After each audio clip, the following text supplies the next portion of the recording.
Portrait photography is a style of photography that uses images of people in a certain pose or stance. Chris Saunders is a well-known photographer that is often commissioned by many famous comedians, actors or others to be shot by him. This photo of film director David Fincher by Chris Saunders is a well-known piece of photography and one of his first major works. Chris uses reflective objects on certain angles of his face to capture shadow and light. He also manages to capture the smoke from his cigarette in this image. Another example of Saunders' work, this coloured portrait photograph of Tim Robbins is quite similar to the previous example, again using reflective light and shadows to grasp every detail of light and darkness. In the form of landscape, this photograph of a mirrored image of comedian Bill Hicks is another well-known piece of photography by Saunders, and is also his first professional photo shoot. This time the leading lines in the photo point to his reflection, not actually him. This photograph of musician Searban is a lot more dramatic and technically produced than the previous photograph shown.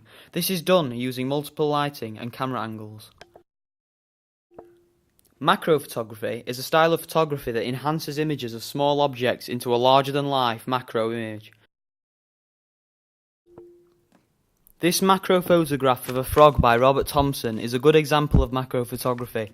Notice how the eyes are the standing out colour in this, where the leading lines point to. This photograph of a caterpillar is another good example.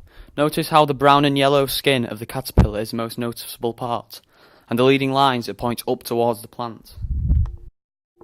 Possibly my favourite photograph by Robert Thompson, this moth perched on a bark, camouflaged, is a good example also. Band and music photography is one of the most popular types of photography in media.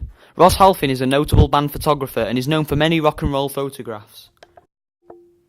This photograph of Metallica frontman James Hetfield is one of Halfin's many examples of band photography. The light behind him almost creates a silhouetted effect on Hetfield.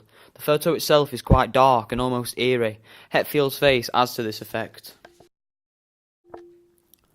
This photo of Randy Rhoads, famous rock and roll guitarist, shows a certain colour saturation which has a sepia effect to it. In this photo, there are stage lights in the background that add to the stage effect.